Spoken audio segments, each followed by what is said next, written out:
watched this before. Charlie and I get to talk about interesting news stories, and we take your questions live. You can put them in on the chat, we can see them, or you can always drop them in as an email on any of these videos after they've been recorded, and you can watch them then. This eventually becomes a podcast on all podcasting platforms, and you'll find it under Talking Tech. And my phone is vibrating because I think we're live on everything. Yep, I'm sure. So my name is Shawn Walsh. I'm your Emerging Services and Technologies Librarian, and with me, as always, I'm Charlie. I'm the Guiding Ohio Learning Coach here at the Public Library. All right, so let's go ahead and start out with some stories, and then as we get some viewers, we can reach out and answer their questions if they have any. So go ahead, Charlie. Why don't you get started? I'm going to share this out in a couple places. Well, why not?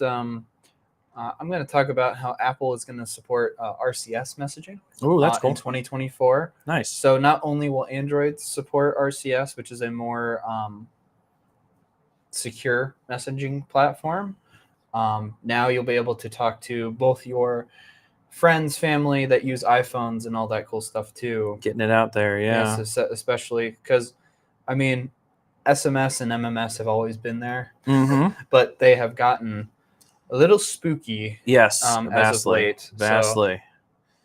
Vastly spooky. Which RCS is supposed to hopefully fix that, but we will see. But, you know, they're just ready for something new. I mean, Apple has kind of been pushing to modernize some of their stuff as well lately. So, I mean, with the the EU kind of pushed this one as well as their Type-C stuff. Yeah. I mean, good on the EU for pushing those things to actually get things back up to speed, but we'll see how quickly. I mean, they say 2024, but we'll maybe hear from Apple that it's only on the newer phones that they'll get the. Okay, that's usually what they do. But we'll see. They'll start with the newer stuff and then move into the older stuff. So we'll see how that goes. Yeah. But no more green bubbles. Well, I guess they are staying green, but yeah, that's besides the point. Yeah. I like the interoperability. Everybody's kind of siloed, and, that's what it felt like in the 90s. We would use things like Trillian that allow you to grab in various, because you had AOL Instant Messenger, you had MSN, you had IRC, you had all those things. You needed to try to drag them into one place because otherwise you had like a million little clients running everywhere. And you couldn't keep track of them all. Exactly. For the most part. Exactly. So that's cool. That's cool. So figuring that 'tis the season, we'll start with some holiday coverage here, and probably our December show, we will definitely have some holiday coverage. But I want to talk about Google. Our friend Google, is using Google doing now? AI to help you with your holiday shopping. So you can basically use Google to say, hey, I'm shopping for a 4-year-old who's interested in this, this, and this. Okay. Give me suggestions. And it'll go out and pull down and say, okay, I found this from Amazon. I found this from this retailer. Maybe it's like, I'm looking for an 8-year-old who's interested in dinosaurs, and they may come back with one of those dinosaur digging kits. Yeah. Where you use the little tool and the little hammer and you dig it out, or maybe they'll come back and say, here's a dinosaur skeleton or some dinosaur information. Kind of helps you with the people that are hard to buy for sometimes. I know I'm notoriously hard to buy for my family. And so they'll probably be using Google for that. But check it out. Basically Google's helping you do suggestions. And this is kind of a nice way to kind of use AI. This is what it's for, is basically mining a ton of data and saying, okay, what is available right now? What's popular? What's interesting for this age range and maybe these interests? Yeah, I mean, kind of going along the lines of your Google, not necessarily shopping, but this one's more towards your entertainment side of things. Google is also making a Netflix-like AI-powered recommendations tool using their Google Cloud. All right. So it's just essentially, is just personalization for recommendations. I mean, they're trying to push AI to be more of a tool to help you find what you're looking for, like you were doing with your shopping part here. Yeah, use the data that's out there. That's really what AI is really for, is crunching data. It's less Skynet and scary things than it is being able to conglomerate a ton of data into one place and then give you more of an interface to communicate with. Yeah, because this could go to like every single streaming platform or rent platform, and it will just be like, hey, this place has this available. You may like this movie because you watched, I don't know, insert some movie Yeah, here. yeah, exactly. So I mean, it's kind of a cool little piece of Yeah. tech that they're actually putting out. I'm hoping that at some point our card catalog will do something like that, where it'll say, hey, you know, once you're logged in, oh, hey, Shawn, you really like, you know, science fiction, fantasy, and horror books. You know, here are our 3 newest authors, or the 3 newest Or books by an upcoming author you authors like, or or an something upcoming like that, author, or something like that. That would be nice. You know, it's essentially what Amazon does to a certain extent. They Yeah. mine your account and find out where, you know, the different places Yeah. go. But I think it'd be kind of cool for us, especially in libraries, because there are people who walk in and get that say it all the time. I've read everything Ken Follett has ever written, or I've read every Patterson book there is. Is there anybody else other than Patterson? Or, you know, heaven forbid your favorite author passes away and they don't continue to write as that author. Tom Clancy. Yeah. Clive Cussler. There's a whole bunch of people who are still writing who aren't with us anymore. VC Andrews.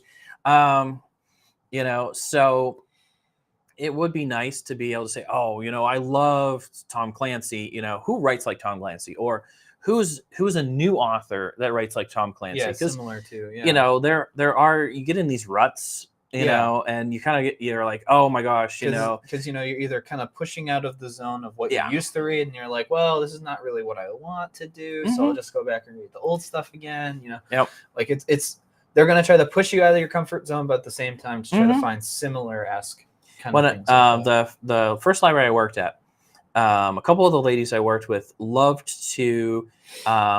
They were my recommendation engine because they knew I only read a certain genre.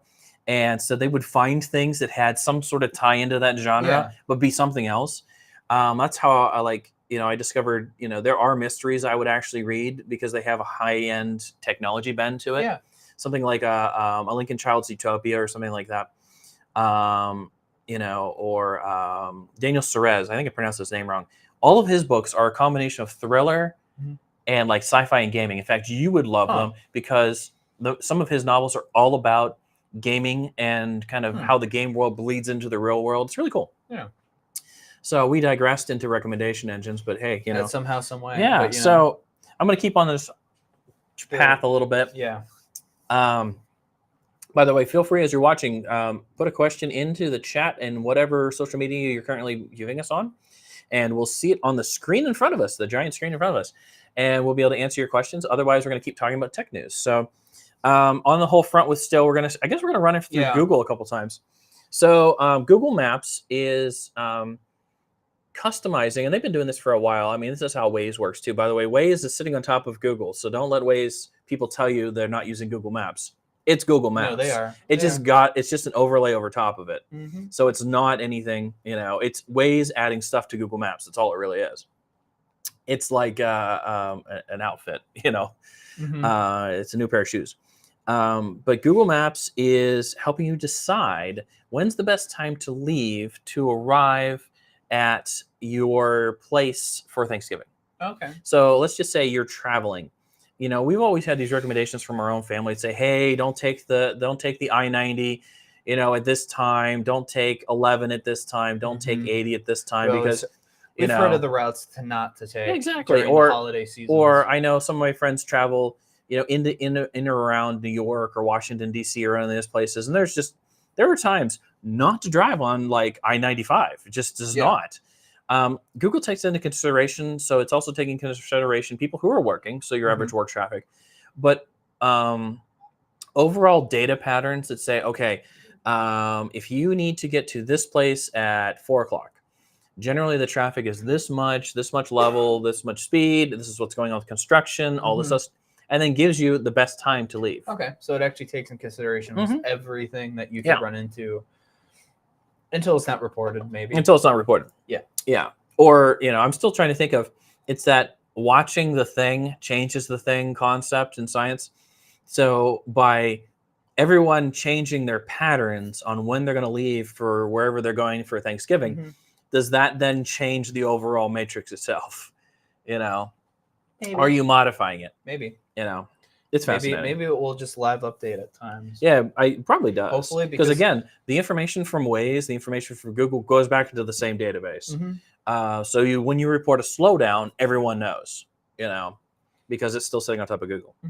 So cool. What else you got? Well, I'm going to kind of talk about I mean, since we're on to the hot topic of buying holiday gifts for the season. Tis the season. Tis the season. So Amazon will now let you buy with Prime orders from your Amazon account. Okay. So to kind of explain the buy with Prime thing here. So typically when you go to any other website that's not Amazon, sometimes you will find that you can pay for an item with their buy with Amazon Pay. Okay, so they're acting as the payment processor. Yes. Okay. So they're both payment processor, and then they become your tracking agent as well. Which is nice. So that's essentially what Amazon's trying to do this holiday season with their buy with Prime stuff. So essentially what you'd be able to do is just go to a website, as long as Amazon supports that website with their Amazon Pay with Prime kind of thing, or buy with Prime, sorry. You'll get the 2-day shipping that Amazon always does. So that means they have a partnership with Amazon. 2-day shipping. Yep. I'm going to put that in air quotes because it's 2-day shipping from when the order has been released. The order could take a while to be released. Yeah, depending on where you buy it from, of course. Yeah. Or it could show up at your house like a few hours later. Yeah, there's always because you can't hear Melanie in the background. Because she's not mic'd up. But yeah, the famous, you ordered it and it shows up like an hour later, because we do have like 3 Amazon warehouses in our geographic area, because Ohio's cool because we have some great networking ability for moving packages and things. And so, yeah, it's almost like, tracking from Amazon is, normal tracking. It's going to be here in 2 days. Amazon, we're behind you. Yeah.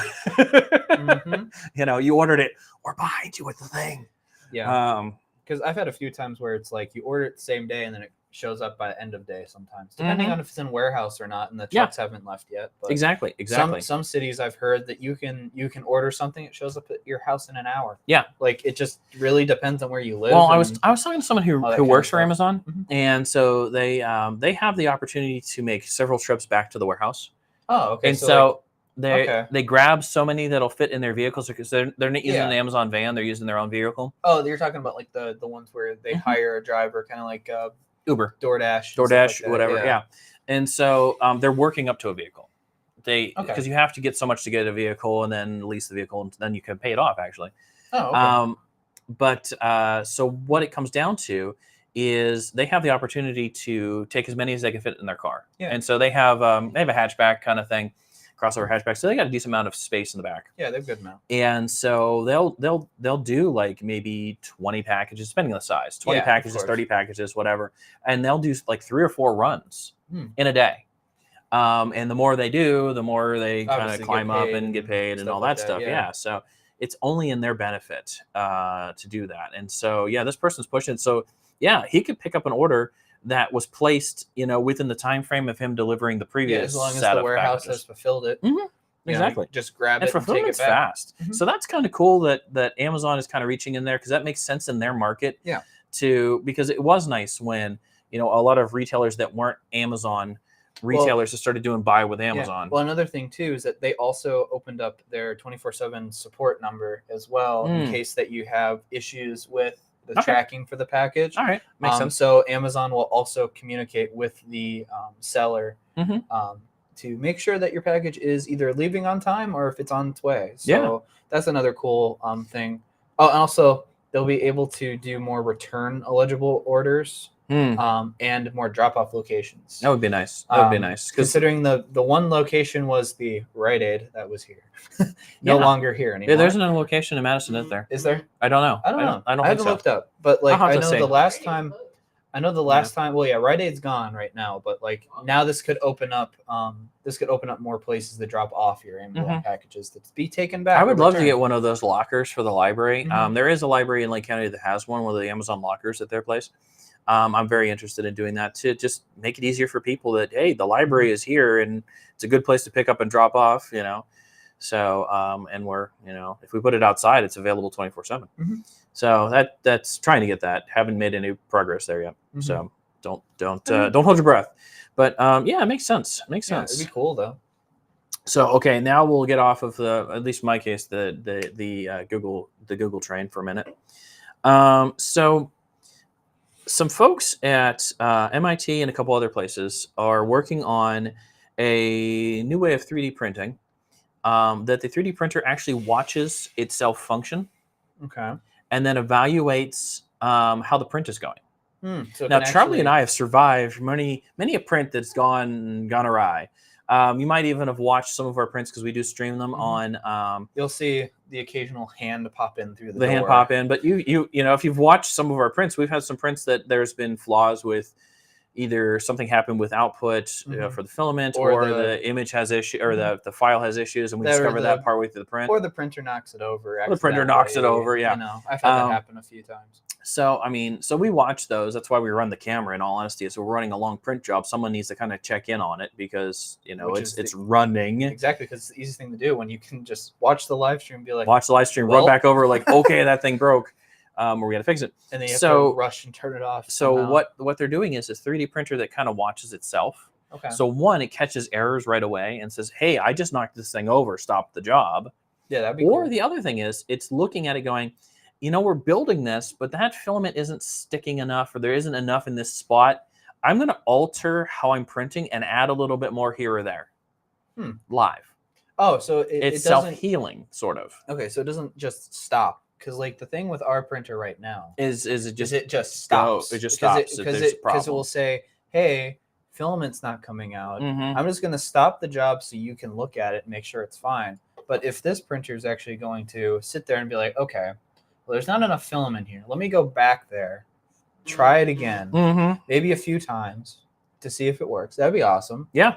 Honestly, I would be in on that printer. So it kind of gauges, it's gonna be expensive to start out with, but it's kind of gauging how it's printing. So it's a little bit more of an intelligent print. That's what this is gunning for. So it has multiple cameras. It's kind of watching itself, and it, you know, it's smart enough to go, hey, yeah, this doesn't look right, or hey, you know, this is what I'm supposed to be printing. This is what I'm not printing. Yeah, this is what I'm getting. This is not what I'm getting. Correct. So it can alter itself midway. So it's just kind of cool. Yeah. So what you got? Well, so the phone company, Nothing.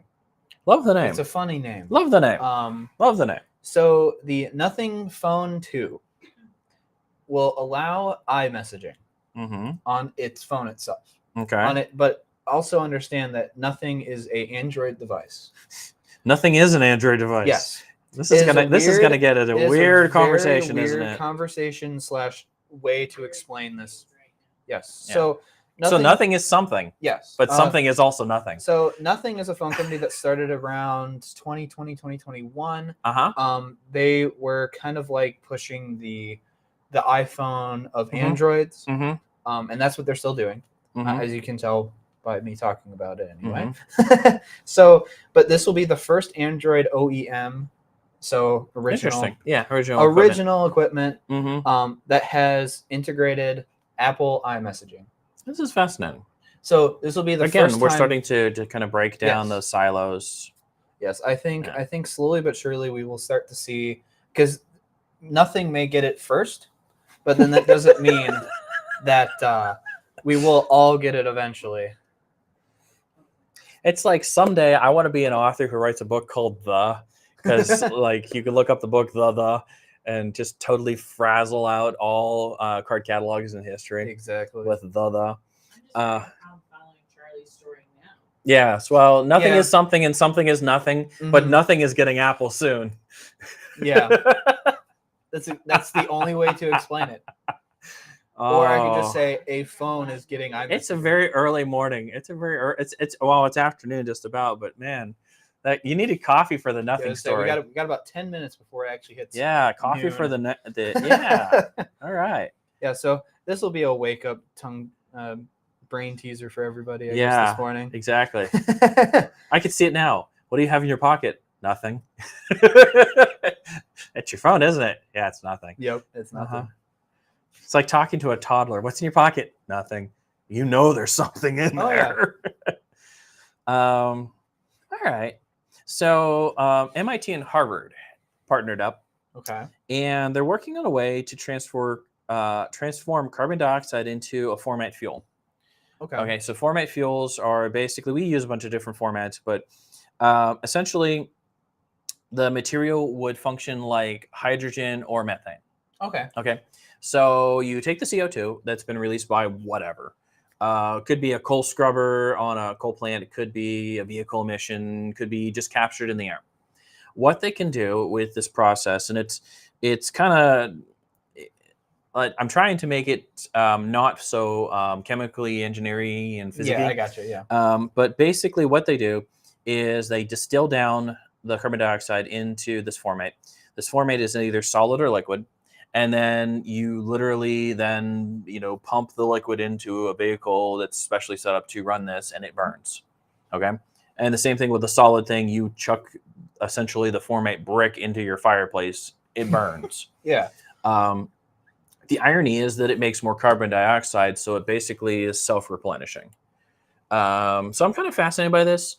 It'll be kind of cool to follow this. Again, it's real early on, but we use formates in a lot of places. Sodium is one of those formates that we use a lot in industry right now. So keep watching this, because if in theory we could grab all this carbon dioxide, we could make then solid fuel to do stuff with. It's not as efficient as a hydrocarbon, but not much is.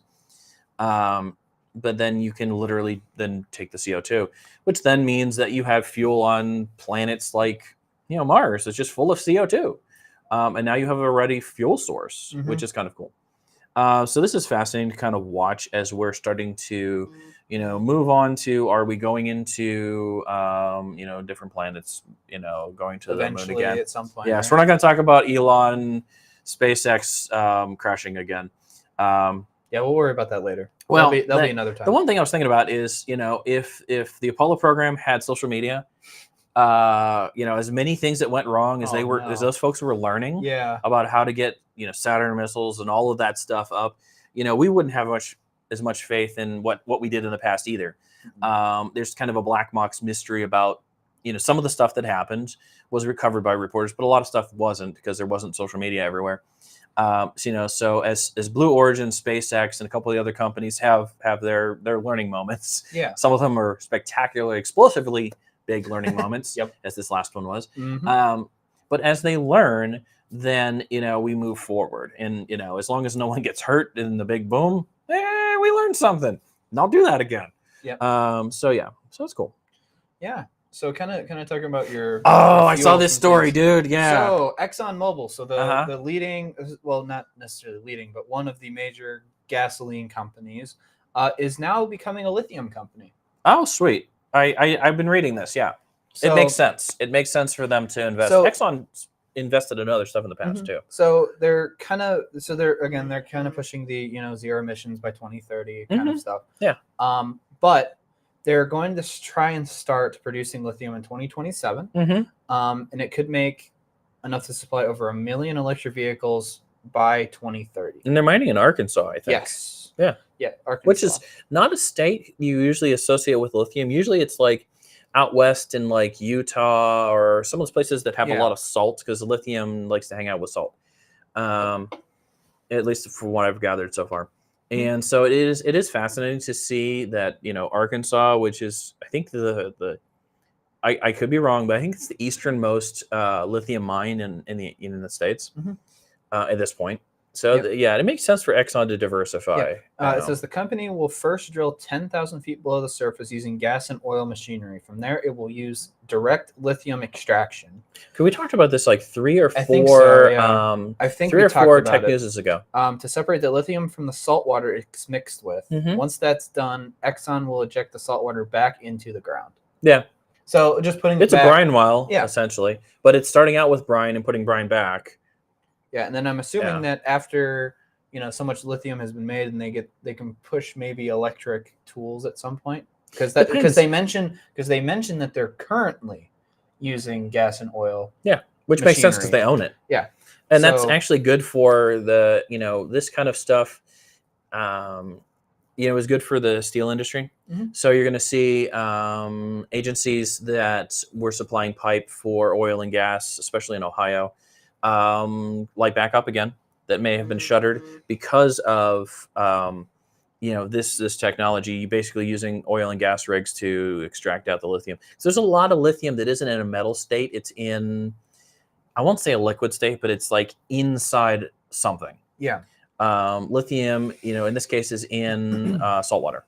Okay, in a brine. In fact, brine is a better term than saltwater, because brine kind of encompasses a whole bunch of things. Because lithium, again, loves salt. So that's cool. That's very cool. Yeah.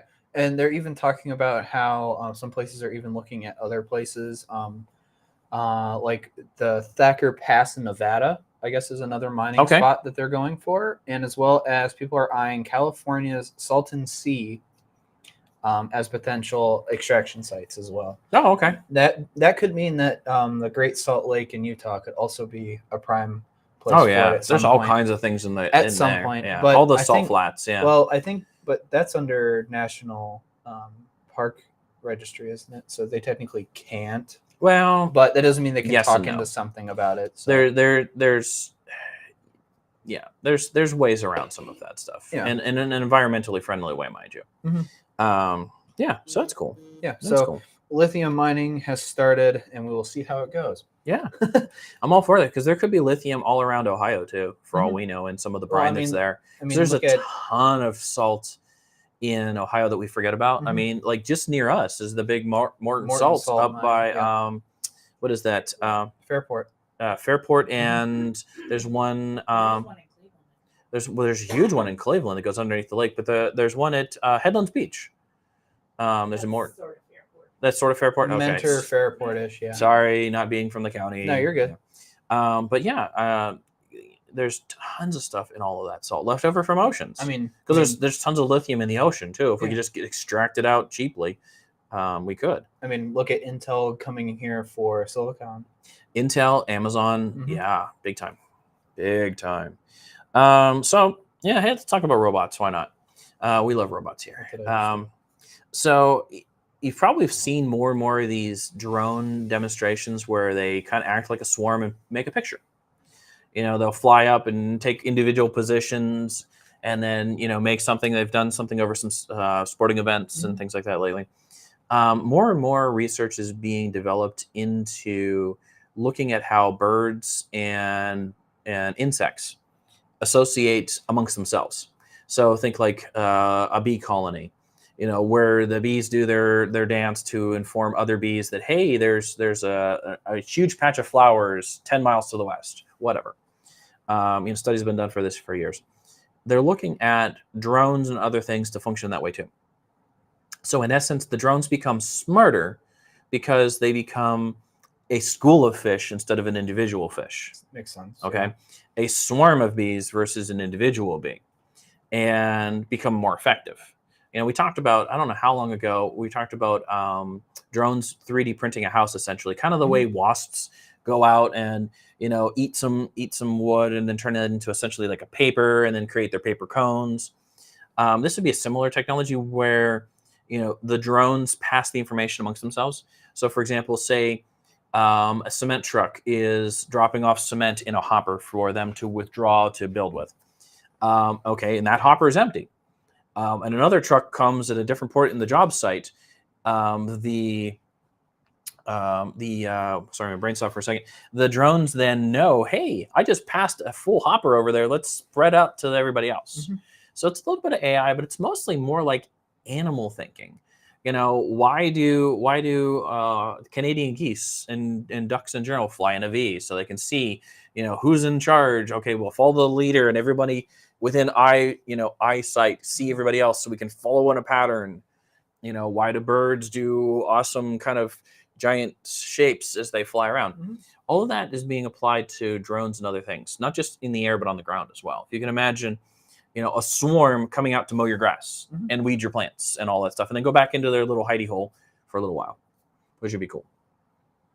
So what else you got going there? Well, I mean, this one's not any of the stories I have up here, but there was a Facebook news story that I saw, so I don't know how credible it is. But I heard that, kind of going back to your drone side here, there's a Chick-fil-A in Florida, Okay. that is planning to do mobile food delivery but via drone. Okay. So you can So get, kinda so you don't getting have to back- wait in that line Yep. around the Chick-fil-A place that now they're Well, that- remodeling Chick-fil-A and it will places to make take- the lines bigger. Exactly, and then you don't have to wait for your driver to go through said line or go into the store to pick it up and then bring it to you. What they'll do is they'll load up the drone, send it up, and then send it straight to your house. Waffle fries on demand. Okay.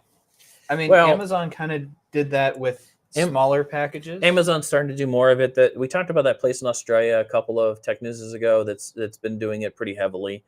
It makes sense to a certain extent to carry small packages, and I could see food being a small package. And in some environments, it makes sense, versus Uber or DoorDash or whatever to do the deliveries. Yeah, that makes sense. Yeah, I mean, it's kind of cool. I like seeing more like convenient ways, I would say, of delivering things, because don't get me wrong, I don't mind, dropping off packages in a truck, dropping it off at your porch, stuff like that. But I think like a more direct to you via one drone and no other packages to get mixed up with. I mean, don't get me wrong, the drone could mess up its location as well. It's been known to happen. So, I mean, may still be some mistakes, but, maybe it'd be a little bit quicker, I think, than waiting for you being the last package on the Amazon route, and then you have to wait until the estimated to be here by 10 o'clock. Yes, estimated to be here. It's more like it's still Amazon. We're behind you. Yeah, because I've had that a few times. Yeah, lots of people connecting today. So yeah, that's cool. So what's your next? Well, next thing, kind of going back to EV charging, as we do often. Yeah, well, because that's becoming the next. It's the next thing to think about. The next thing to think about. Especially after gasoline and stuff like that. Not eventually go away, but like slowly have to come down in usage. So absolutely. Mercedes-Benz. Yes. It has opened its first 400 kilowatt EV charging station in the U.S. Fascinating. And it's located at the headquarters in Atlanta. Well, or the U.S. headquarters, yeah. Not Mercedes-Benz entirely. That's over in Germany. We're not going to talk about that. But it's also soon to be the first of 400 other EV hubs that Mercedes-Benz is going to build across the country. Okay. As a $1 billion investment for billion with a B, huh? Yes, exactly. $1 billion with a B. Now, I don't know exactly what standard they're going off of, but I don't know what standard they use for their vehicles. Yeah. I know a lot of them, like Ford and them, are going with Tesla's charger, making them a standard. And then there's one going off of another general standard that I can't remember what it is. But there's like two typical standards. I think GM has a standard. Okay. GM or Honda, one of those. They may have been both of them decided on a standard themselves. So we're back to format wars. Well, GM and Honda are working together on EVs. Yeah. So I'm assuming that maybe it's a Honda and GM standard. We're back on a format war. I'm not 100% sure, but it's HD, DVD versus Blu-ray. Someone's going to win. I did see a article recently, kind of on yours, that there are police officers now carrying battery packs and adapters. So, and I guess AAA potentially is doing as well. So in case you run out of power, if you run out of power, it should give you enough to possibly make it to the next. Basically they have little generators or little power packs, and then a set of adapters to kind of handle everybody's kind of car. So they just pop on the adapter end, plug it into your car. It's not the fastest thing in the world, but it'll get you where you need to be. I mean, I'm still fascinated about, because we talked a while back about a company that drives around and basically has a giant generator in the back of the truck that they just kind of makes point speed charge vehicles. It'd be cool, but at the same time, it's kind of defeating the purpose of little to no emissions by 2030. Well, but they're speed charging it in some way or another. They could be burning that carbon fuel we talked about in the future.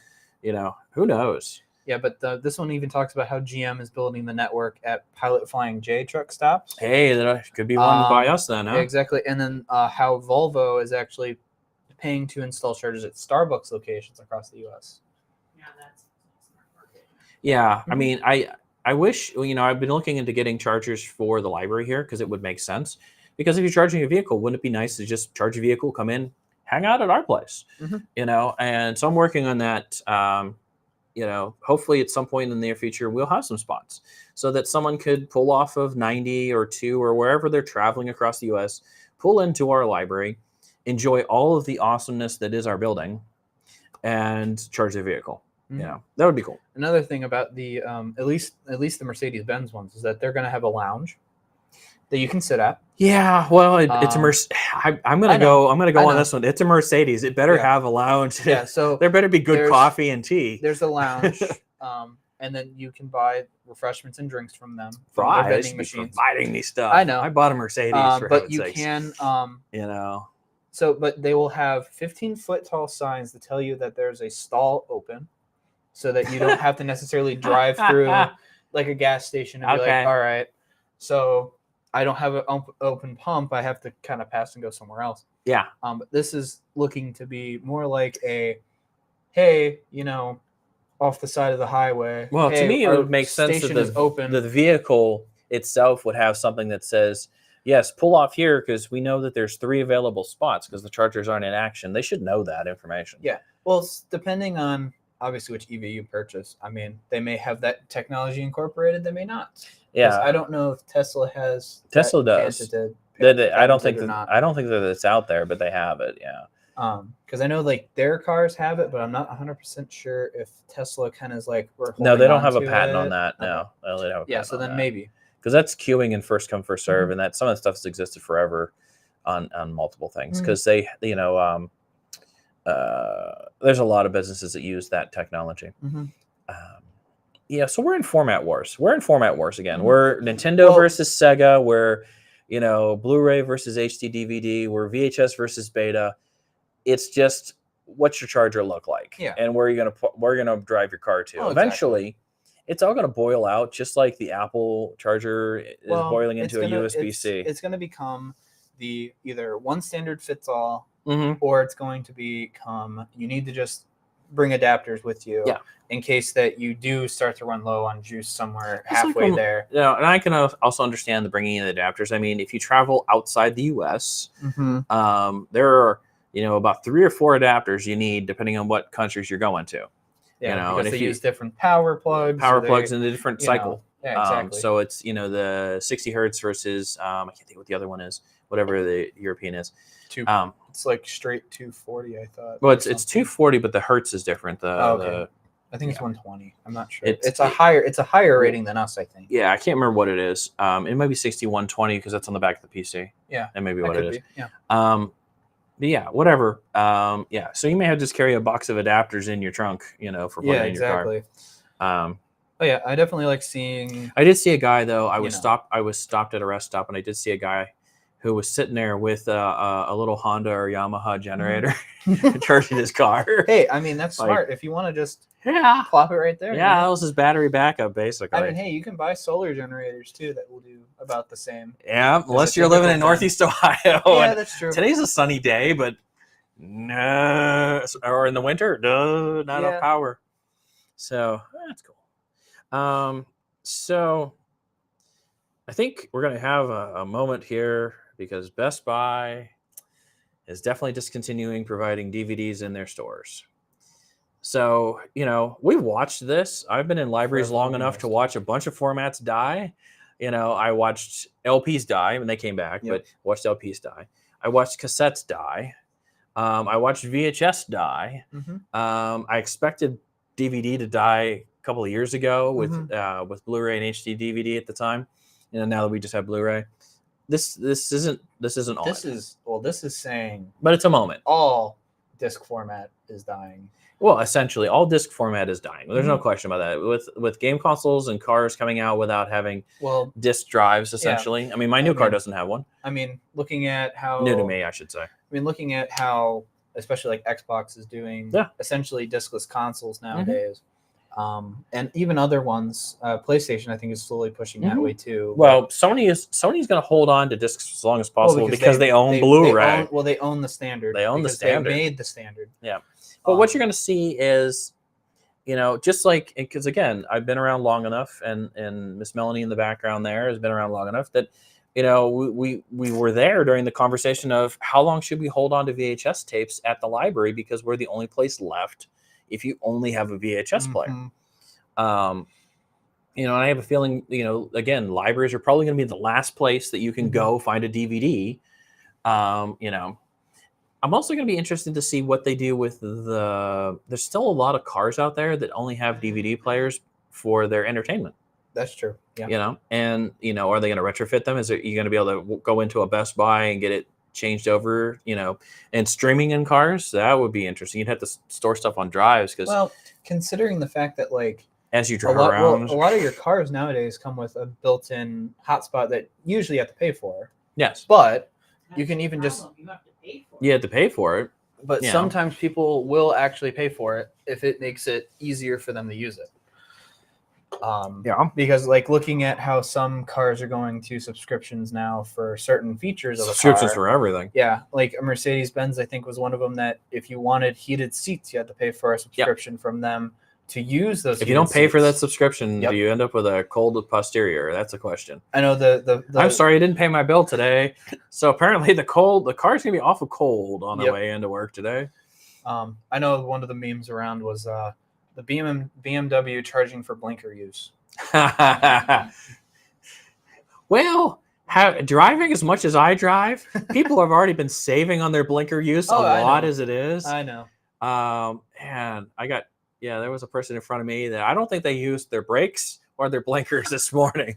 They just kind of rolled the side. They off of 90, they just rolled. They didn't even stop the ramp. That sounds about right. It was one of those moments I was really wishing that our friends from the village police department were sitting somewhere. I'm like, this person just didn't stop, didn't blink, just rolled through the intersection. Right through. And I'm like, it'd be really nice if our village folks are right there just picking them up for being silly. I was gonna say something else. What I'll say is being silly. Yeah.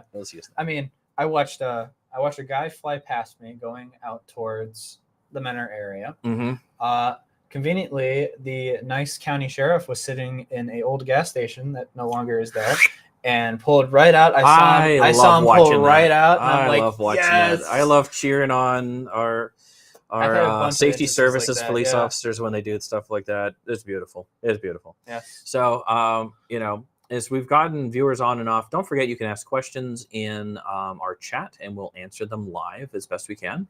And if we don't have an answer, we'll get back to you. So feel free to throw something in the chat. We'd love to hear from you and see you. We just like talking about news. Yeah. So we interrupt us if you want. Yeah. If you don't want to hear tech news anymore, just interrupt us. Interrupt us. Yes.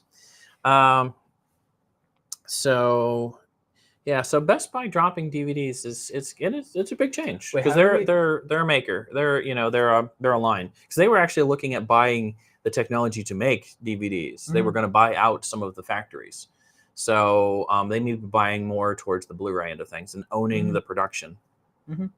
Yeah, it's a very Carnegie kind of thing, owning the whole production field. I think it's kind of weird how we went from talking about the goodbye DVDs and CDs and things at Best Buy to somehow talking about our first responders pulling people over. Yeah. Somehow that trailed into that, but you know what? We've ranted on to different topics before, so I guess that makes sense. I think my next thing I want to talk about is why not bring up the NFT thing again? Mm-hmm. But this time NFT. It's NFT, but with Disney, the name on it. So NFTs are non-fungible tokens. So essentially a picture that acts like currency. Yep. That's what it comes down to. It's a picture that acts like cryptocurrency.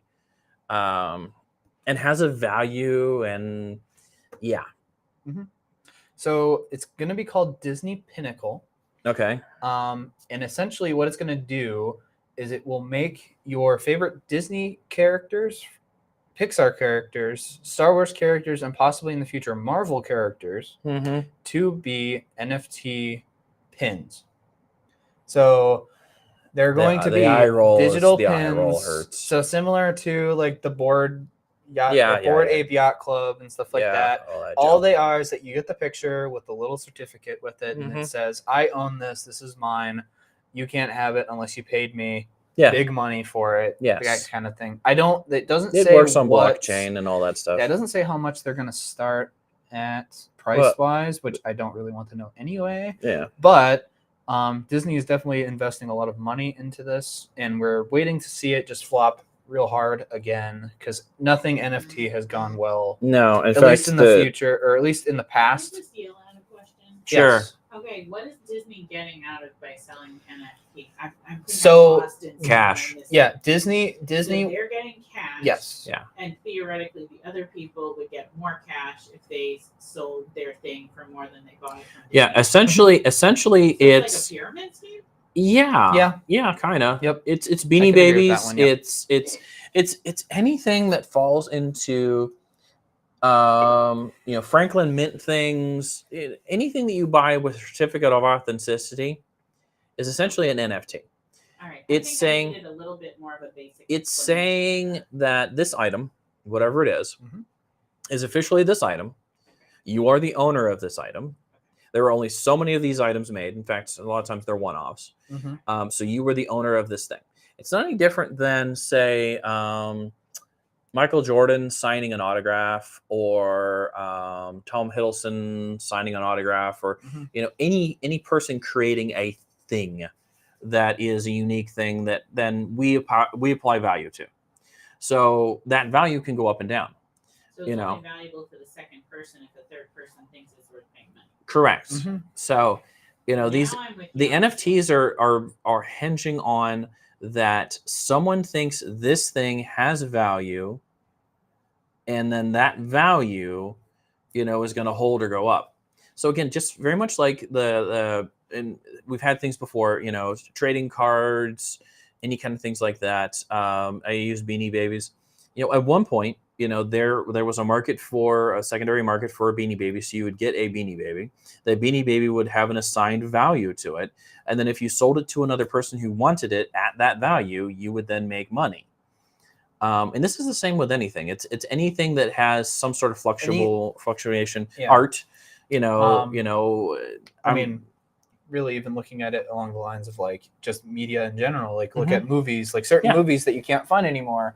People are selling the originals for high amounts of money because they know people want the original. DVDs and VHS. Yeah, it's supply and demand. It's supply and demand, and it's interest. I mean, right now, if something is hot and interesting, people want a bunch of it. Exactly. So, we're in the perfect season for it. I date back, Miss Melanie dates back to Cabbage Patch Dolls. Mm-hmm. There was a huge craze for Cabbage Patch Dolls, and then Tickle Me Elmo, and then Furby, and probably, I'm trying to think of other things that, there was always that hot, crazy Christmas thing. Some of the game consoles where people were, Charley wasn't even around for some of these things. But I mean, some of those things had. I mean, I still grew up in the age of waiting outside of a Best Buy for like 6 hours or 2 days before Black Friday to buy them all. But I mean, still some do, but not so much. During the height, we'll just use Tickle Me Elmo now. During the height of the craze with Tickle Me Elmo, that everybody wanted one, you had people selling the Tickle Me Elmos on black market.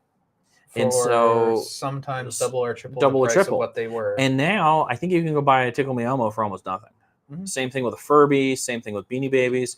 Because that market has. You got a bell curve. Mm-hmm. Stuff. Value. Nobody cares anymore. Well, because it either gets too high, and then people just lose interest because obviously they understand that it's going to be too much money. The market gets flooded, or any number of things. So it's there's a lot of. There's a lot of things that kind of roll into NFTs are sitting on that. And the one thing that Disney has a distinct advantage of versus the other NFTs, to be honest with you, the other NFTs meant nothing to me because I didn't have any personal connection to those NFTs. But, like as a person who is a Star Wars person, I own Star Wars memorabilia. I do. It's something I have all over my living room, whatever. It to me makes sense, if I was going to buy an NFT, that's not any different than me buying an autograph, a picture with an autograph on it of a celebrity from Star Wars. It's not that much different. Or I know people who buy film cells, so after the film is done, back when we did film, after the film is done, they cut it into pieces, and then people sold the film cells. So people who own Snow White film cells, and a friend of mine collects that kind of stuff, like the stop motion, the stop motion,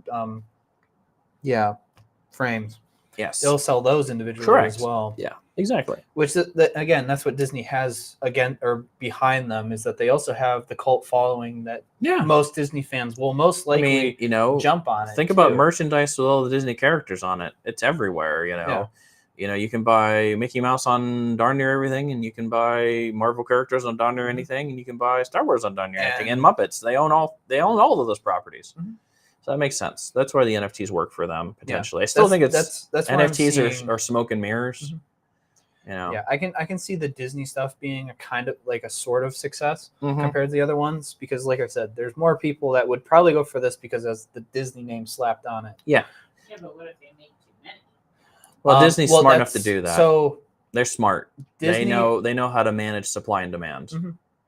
If anything they have learned over their existence is how to control the market.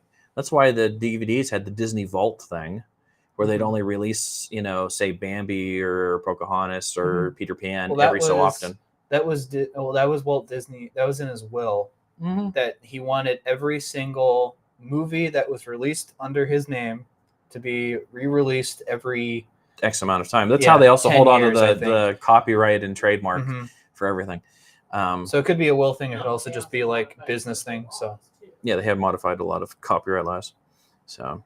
But yeah, so that I can see this being a bigger success than some of the other NFTs I've seen before. Yeah. But other than that, I'm still skeptical about the NFT Let's change gears just a little bit to something else that's kind of as we're slowly running out of time. We're slowly running out of time, but I appreciated this conversation. That's good. Good.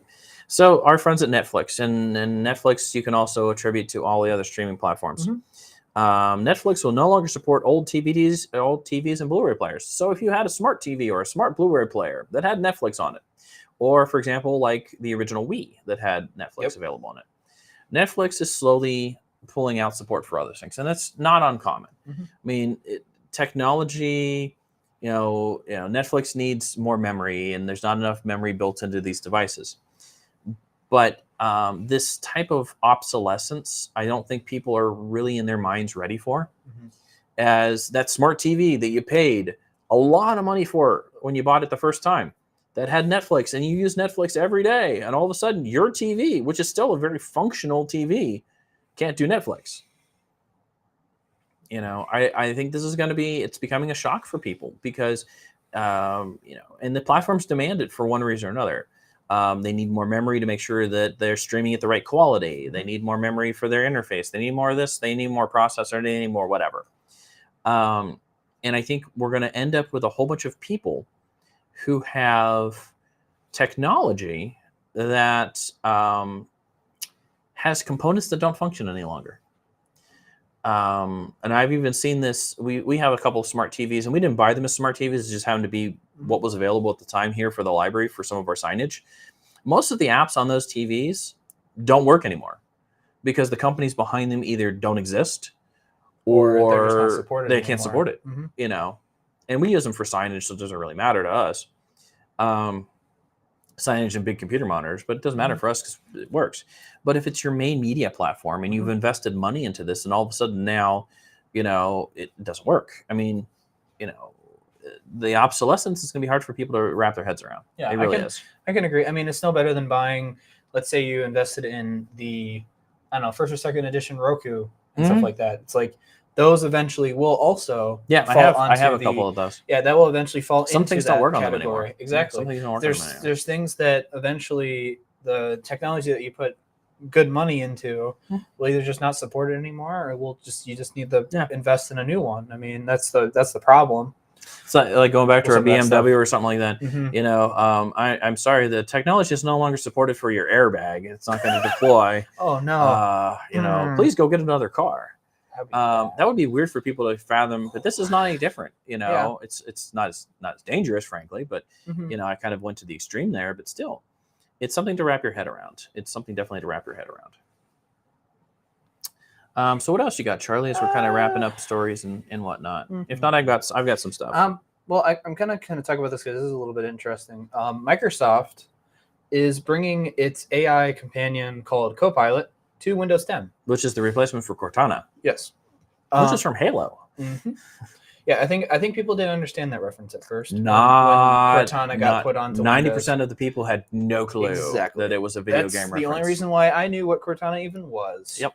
But anyway, so so It was your AI companion in the Halo games. Mm-hmm. Okay, because I played them all the time. I know you're not much of a gamer, Miss Melanie. So what's interesting to me about Microsoft bringing Copilot to Windows 10 is that it will end. So the end of life for Windows 10 is supposed to be 2024 or 2025, right? One of those two. It's between the two right now. Yeah. There's some vacillation. But this could mean that Microsoft could be pulling the date back a little bit farther if they're just now bringing AI Copilot to Windows 10. So this could mean that it's a possibility that we may see Windows 10 maybe go out more 2030. Or I don't know maybe about 28. that far. 26, 27. 26, 27, at you best, think? yeah. Okay. It all depends on where they're at. They've ramped up.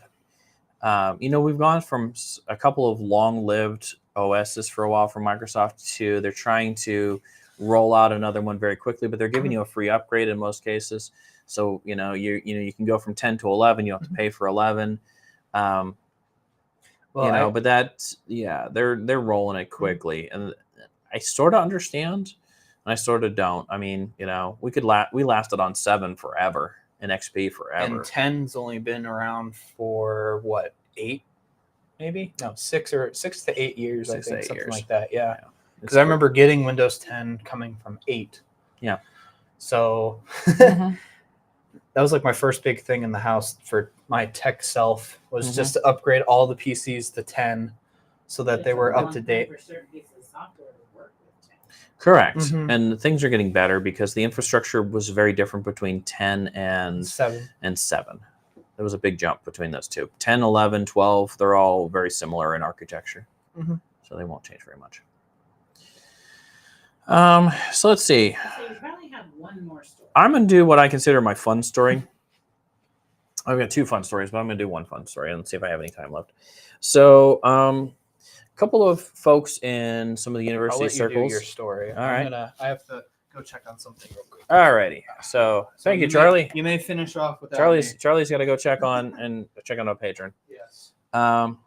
So generating electricity from the movement of molecules in a fluid. So, a fluid, a gas, the molecules are moving around. That's why it's either a liquid or a gas. It's kind of basic physics. They've got some space. They're not compressed, so they're floating around and doing their thing. That movement has energy, and so some scientists are working on harnessing that energy of the movement within the fluid. So what does that mean? Well, it's not a lot of energy. It's tiny, minuscule amounts of energy. But maybe the next biomechanical thing is powered by the blood in your body. Maybe your pacemaker doesn't have to have a new battery every so often because the fluid in your body is battery. That's battery and body combined together. I made a portmanteau. Yay. But the fluid in your body is actually providing the battery. Your blood, your tissue, all of that stuff is full of plenty of electricity. I mean, that's the whole premise of the movie The Matrix. Harnessing that electricity to power bio things. Maybe it's an artificial retina. Maybe it's artificial limbs. There's a ton of stuff that if we just had better batteries or more of a constant supply of power for, the world would be different. People's lives would be different. And so I'm following the story. I really like this story because I'm very, very interested in, we providing power. It's the self-sufficiency part of humanity. Darn it. I can grow my own food. I can harness my own electricity. I can harness my own electricity for myself to power my bionic eyes or whatever. So with that, I thank you. I thank you for Charlie, who had to run out. Thank you for joining us on Talking Tech. We'll see you next month for technology stories, technology news, and we answer your questions. And if you're watching this or listening to it after the fact on social media, don't forget you can comment in on this and we will see your comments and we will answer your questions if they come in late. And you can always reach out to us at the library. You can reach out to us on all our social media. You can reach out via phone. via email. You can find us. We're everywhere. So have a wonderful Monday, and we'll see you on the interwebs. Thank you, and have a great day.